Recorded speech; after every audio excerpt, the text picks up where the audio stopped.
guys, welcome back to my channel. Again, my name is Jap. Kumusta po kayong lahat? Okay, so yan guys, maraming salamat po sa walang sawang pagsubaybay sa ating pong daily love reading. And kung ikaw ay bago pa lang sa ating channel, mag-subscribe na po kayo and i-click mo na rin yung ating notification bell para lagi kang updated sa ating mga bagong upload. And sa mga interesado po sa ating private reading, wishing candle, and cord cutting, ayan sa mga habol po sa ating full moon manifestation, iwan ko na lang po yung link ng aking Facebook sa atin pong description box below. Okay? So, tignan natin guys. Ganito bang love reading? Ay, nababara yung... Tapos, guys, nababarahan yung ilong ko. Mag-inhaler lang ako guys. Okay. Actually, wala na akong ubo, guys. Pero, grabe pa rin yung sipon ko, no? Okay, tignan natin kanino pang love reading to, guys. Okay? So, ayan, guys, paalala lang po, no, na ang reading natin ay general reading labang. So, take what resonate and leave what doesn't, okay? Tignan natin.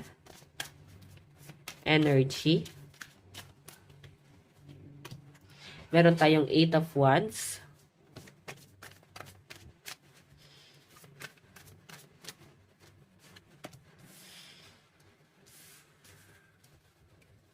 Okay, ito pala muna. 8 of Wands, 6 of Swords,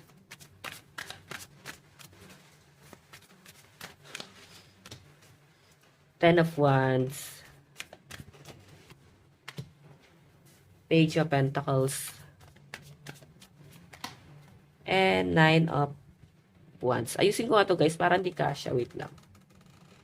Okay, so ayan. Tinaasan ko lang yung ating ano.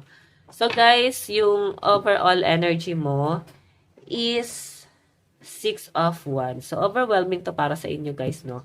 Kasi ang nakikita ko dito guys, 6 of Wands is all about victory, triumph, leadership, and advancement, achievement. So, I think marami ka nang na-achieve sa dami ng nangyari sa buhay mo, marami ka nang pinagdaanan sa buhay mo, maraming naniniwala sa inyo. So, nakikita ko yung success ng mga nandito, and I think malayo na yung narating mo, okay?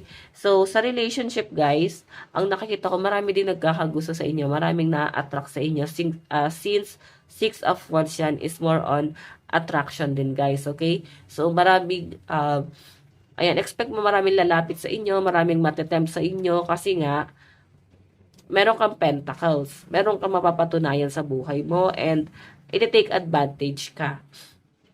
Okay? Baka i-take advantage ka ng ibang taong lalapit sa buhay mo. So, maaaring iba sa inyo, napapagod na kayo na maghanap ng love life kasi nga parang feeling mo ginagamit ka na lang or ito na lang kasing intention. So, parang napagod na yung iba sa inyo. Okay? So, yung energy na nakikita ko naman sa inyo guys, yung focus ng energy mo is 8 of Wands, more on communication or travel. May nakita ko na pwedeng ikaw ay nasa abroad, may relocation ako nakikita rito, may nakikita rin ako guys na pwedeng may plano ka na sumunod sa person mo, foreigner ba to? Or pwedeng ikaw yung kukuha sa person mo. Okay? Kasi parang may ganyang scenario sa inyo guys. Ito, tinitignan ka ng person mo, Page of Wands. So, pwedeng mas bata sa inyo or pwedeng kababata mo or malapit sa inyo. Okay? Nakikita ko guys na mas marami ka naging sacrifice dito sa relationship na to. And nakikita ko rin na parang okay rin naman yung communication, pero yun nga, relocation kasi, napapagod yung iba sa inyo na parang ikaw yung nagbibit-bit dito sa relationship na to, 6 of Swords, transition, movement, change, travel, and moving on. So, parang gusto mo na lang bitawan din, parang feeling mo kasi, masyado na mabigat, ikaw na yung nagbibit-bit, ikaw na yung nagdadala sa lahat. So, nakikita ko rito guys, sa parang may mga napapagod dito. Okay, may mga, nahihirapan, may mga gusto nang bumitaw. Okay, ayan no, napipilitan na lang kayo or pwedeng sacrifice na lang para sa inyo, nagtitiis na lang kayo. Pero nakikita ko na mas mas may kakayahan ka naman. Okay, sabi natin may kakayahan yung person mo, pero may kakayahan ka rin naman. Okay, so tanongin mo yung sarili mo, ba't ka nag-i-stay? Okay? So, yung nakikita ko guys, lies, ayan, 10 of Wands of oppression, burden, hard work, responsibility, duty. So, ayan, pwedeng sa inyo na lahat, ikaw na yung nag-aasikaso sa bahay, ikaw na yung nagluluto, naglalaba, nagbabayad ng bills. So, parang hindi mo maramdaman na parang katuwang mo to, no? Kung may naitutulong man siya, guys, Page of Wands. Okay, ito yung magpapalinaw ng mga mata mo ngayon. Si Page of Pentacles, Page of Wands, ito pa si Page of Wands. Si Page of Pentacles, ito yung magpapalinaw sa mga mata mo. Pag dumating ka sa point na um, ayan, pag nakikita mo na parang masyado ka nagpo-focus na lang sa pera. Or siya. Okay? So, nakikita ko yung iba sa inyo, pwedeng nahirapan ka, masyadong negative na yung energy. Okay, so nakikita ko rin sa inyo na parang pagod na kayo dahil nga pwedeng may trauma ka din, no? Pwedeng yung trauma mo na a-adapt mo pa rin siya o na-adapt mo siya or daladala mo pa rin ngayon sa kasalukuyan. Etong trauma na to, guys, na nakikita ko dyan is pwedeng dahil iliwan ka ng family mo, ng parents mo, pwedeng wala ka na sandalang kamag-anak, kapamilya, walang tumulong sa inyo, or pwedeng hindi naman kayo guys iniwan. Pwedeng naramdaman mo lang na wala dyan yung presensya nila or hindi ka nila sinuportahan. Tapos yung trauma na yon dala-dala mo ngayon sa kasalukuyan na parang gusto mo lang ng someone na masasandalan pero yun pa yung hindi mo mahanap. Okay, yung hindi mo makita sa person mo ngayon kasi more on ano lang siya talaga guys, no? Pangako. And madalas mapako pa to guys, okay? So nakikita ko yung stress sa inyo guys, dala-dala mo yung stress, ayan. Okay, every time na uuwi ka sa bahay, para ang bigat-bigat na agad ng kalooban mo, para hindi mo na rin mahanap yung peace of mind mo dito. Okay? Sige, titignan natin guys ha. Ang taas kasi ng ambisyon mo. Though, okay lang naman guys na mag-ambisyon ng mataas. Pero kasi, yung nandun ka na sa point na yon, yung ine-expect mo na parang madali mo nang makuha, di ba? Biglang nawawala sa inyo. Okay? Titignan natin. Ayan, grabe. No? Ang bigat ng energy. So, kung hindi mo na kaya, no, I think kailangan nyo ng counselor or magbibigay sa inyo ng guidance. Ayan, pwede kayo magpa-private reading sa akin, guys. Huwag kayong mahiya, no. Okay? Message nyo lang ako. Tignan pa natin. Ayan, so meron tayong fire sign, Aries, Leo, Sagittarius, Aquarius, Gemini, Libra. Earth sign, Capricorn, Taurus, Virgo. Iba sa inyo, pwedeng nagkaroon pa kayo ng addiction, no? So, pwedeng hindi ka naging aware, pero parang doon mo lang nakita kasi yung happiness eh. Parang feeling mo yun na lang yung nagpapagaan sa buhay mo, yung addiction na to, pwedeng naging alcoholic, grabe sa yosi, pero I think na-overcome mo naman yan. Yung iba sa inyo, pwedeng binabago mo na yan.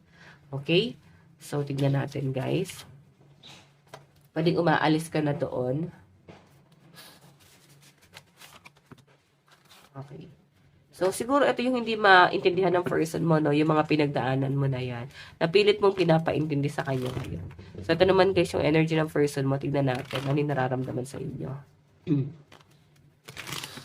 Ano yung nararamdaman ng person mo sa inyo?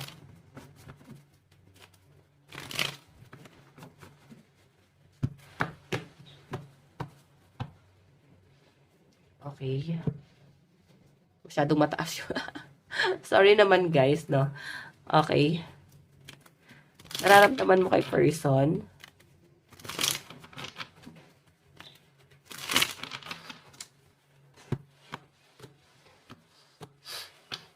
Okay.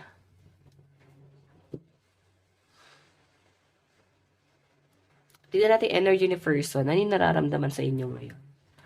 Meron tayong the hero pan. O, diba? Nahirapan kasi guys, parang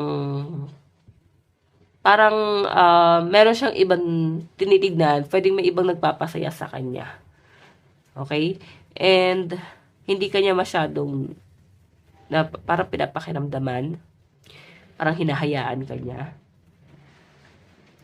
Yun yung nakikita ko sa person mo eh, parang hindi ikaw yung nagpapasaya sa kanya. So parang ikaw, pinababayaan kanya. Hinahayaan kanya. Okay, parang bahala ka kung anong gusto mong gawin sa buhay mo. Parang ganon. So, nakikita ko rin naman guys na meron pa rin namang love. Pero, I think kasi, hindi, natatabunan na siya ng burden. Okay? Ito yung love, natatabunan na siya ng mga problema. So, hindi niya na alam kung mahal ka pa ba niya or baka kailangan na lang niya magtiis. Okay? Titignan natin sa energy mo. Baka same kayo ng energy. Pero nakikita ko masaya naman siya sa'yo. Okay? Ayan, no? The Hero Pant. Tingin sa'yo ng person mo. Meron tayong, Three of Swords. na-involved sa third party, guys. Pwedeng ito ha, may nagpapasaya sa kanya and I think yun yung third party. And kung bakit ka guys nada-down, medyo naging emotional ka kasi nga sa mga pinagdaanan mo sa buhay mo, tas hanggang ngayon na parang siya yung pinili mo na magpapasaya sa'yo or makakasama mo sa buhay mo, isa pa pala siya sa magdadagdag ng sama ng loob sa'yo. Okay? Okay, so, hayan. Yung tingin sa'yo ng person mo, pwedeng third party ka niya or nilagay ka sa third party. Okay? Tignan pa natin ano naman yung magiging ano naman yung magiging action ni person. Meron tayong Knight of Cups. 'Di ba? Parang siyang baliw lang. Sorry guys, medyo naguluhan ako sa energy niya. Parang hindi siya ganun kaseryoso. So, ikaw para maguguluhan ka, baliw ba to? Or gusto mo na tanungin, bangag ka ba? Parang ganyan. Kasi tawa lang siya ng tawa, third party, ganyan, niloko kasi sinaktan ka. Tapos parang bigla ka susuyuin ng ganito guys. Bigla kang bibigyan ng flowers, Knight of Cups. So yung action niya guys, susuyuin ka niya. Di parang hindi niya pinakiramdaman kung nasaktan ka ba. Or parang wala siyang pakialam kung nasaktan ka ba sa ginawa niya. Or pwedeng matagal na kasi guys yun nangyari. So I think ito na. Knight of Cups, yung magiging action niya. May panunuyo daw dito, guys. Okay, expect mo na yan, guys. Tingnan pa natin. Ano naman yung magiging, outcome? Oh, Seven of Cups. Paulit-ulit lang to, guys, no? Pero parang paulit-ulit ka lang sasaktan nito. Kaya siguro ikaw, posible na masasaktan ka ng paulit-ulit din kasi paulit-ulit ka sinusuyo ng person mo, pinapatawad mo, tapos uulitin lang. Nandiyan na naman si Seven of Cups. So, may ibang option yan, guys. Okay? Bottom of the deck, Ten of Cups. Mapaglaro tong taong to, no?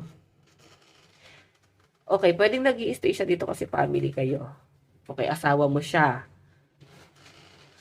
Ang nakikita ko naman dito, guys, pwedeng paulit-ulit kanyang sinaktan, paulit-ulit ka nilagay sa third party. Pwedeng this time, pinapangako naman niya na hindi na niya ulitin. Pero I think, hindi ka na basta-basta maniniwala din sa taong yan, guys. Okay, titignan natin sa energy mo. So, ayan, malakas ang dito, na water sign, Cancer, Pisces, Scorpio. But, pwedeng to, guys, wala lang pakialam. Ganun yung nakikita ko sa energy niya. Kasi sa mga sakyan, guys. Parang siya yung tipo ng tao na parang walang pakialam. Siya yung tipo ng tao na parang hindi niya nararamdaman kung may pagkukulang ba siya sa inyo. Pwedeng lagi ka naman yung pinadadala ng flowers, pero hanggang doon lang yon. Yun lang yung effort na kaya niyang gawin. The rest, wala na ako nakikitang romantic pa dito, no? Something, parang wala na. So, tignan natin ang zodiac sign. Meron tayong Sagittarius, Virgo, Scorpio, meron tayong Cancer, Aquarius, Libra, okay, and Leo. Ayan, meron tayong Pisces. Talaga ba? Parang lahat na nabanggit natin zodiac sign, naman to, may effort naman to. So, depende siguro guys sa birth chart nila, no? Pwede sa chart nila yan. Okay, tignan naman natin guys sa side mo. Ano naman ang nararamdaman mo sa taong to? Meron tayong shadow side. Grabe, takot mo sa kanya, no? Parang, grabe na yung trauma binigay niya sa inyo guys, no? Nakikita ko na parang makita siya, ni anino niya, or picture niya, social media niya, number, o basta lahat na nakakonect sa kanya. Ayaw niyo nang makita guys, kasi ganun katindi yung impact na ginawa niya sa inyo. Sobrang nasaktan ka, sobrang nahirapan kang i-overcome lahat ng ginawa niya sa inyo guys, no? Kasi shadow side alam mo na kung ano yung gawain niya, so alam mo na kung ano yung tumatakbo sa isip niya, alam niya na kung ano yung posible gaya niyang gawin pa rin sa inyo. So, trauma to, guys. No, grabe, no? Parang, ito person nyo, guys, siguro feeling ko may siya, meron siyang mental health issue. Okay, then parang ikaw, nahawa ka na kasi nga, parang, sa ginagawa niya sa inyo, or baka dahil bagong panganak. Okay, may postpartum. Ayan. So, tignan pa natin yung action. Tingin mo kay person. Meron tayong 5 of Wands. Tingin mo sa kanya is nagger. Parang lagi kayo nag-aaway, hindi na kayo nagkakasundo. Tapos siya tawa lang at tawa. Ginagawa niya lang yung mga bagay na gusto niya. So, 5 of Wands, parang feeling mo gulo lang lagi yung kaya niyang ibigay sa inyo, na hindi ka kayang ipagtanggol, hindi ka kayang mahalin. ganon, sabihin natin na nag-e-effort naman, pero parang may kulang talaga sa ginagawa niya, guys, no? Tingnan natin ano naman yung magiging, ano yung magiging action mo. So, magpapaganda ka, magpapagwapo ka. Tama to, no? Mag-focus ka muna sa sarili mo, gawin mo yung mga bagay na magpapasaya sa inyo at iwan mo na tong taong to, no? Na nakikita ko na pwede magdulot lang sa inyo, guys, ng matinding stress, depression, anxiety, na hindi, guys, makakabuti sa inyo. Okay? Nakikita ko sa inyo, guys, maayos kang tao, matino, may profesyon, may pinag-aralan, tapos ginaganito ka lang ng taong to, no? Nilalapastanganan ka lang. Tignan natin, guys, ano naman yung magiging outcome. Meron tayong 5 of Pentacles. Yun lang, guys, no? Kailangan mo kasi siguro talagang dumepende sa kanya kasi may conflict ka talaga about finances. So, parang, kailangan mo pa rin siya pagtiyagaan kasi may ina-expect ka pa rin sa taong to. Or siya pa rin yung isang tao na pwedeng, nakikita mo na pwedeng tumulong sa inyo. Okay? Bottom of the deck, guys, meron tayong 4 of Wands. Diba? Parang feeling mo itong pagpapakasal mo sa kanya is trap, no? Parang natrap ka sa kanya. Yung pagpapakasal sa kanya is parang ano, parang kang na, ano sa patibong. Parang nilagay mo pa yung sarili mo sa kapahamakan kung kasal kayo nitong taong to. Or kung may plano siya, guys, na pakasalan ka, no? So, I think iniisip mo kung ano yung magiging sitwasyon mo pagdating ng araw, baka ika-disappoint mo. Okay? So, tingnan natin, guys. Ayan, sa side mo, malakas ang Earth sign, Capricorn, Taurus, Virgo, Aries, Leo, Sagittarius. Tingnan pa natin.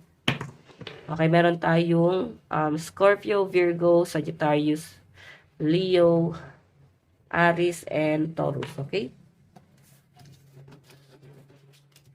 Okay, sige, tingnan natin. Love advice.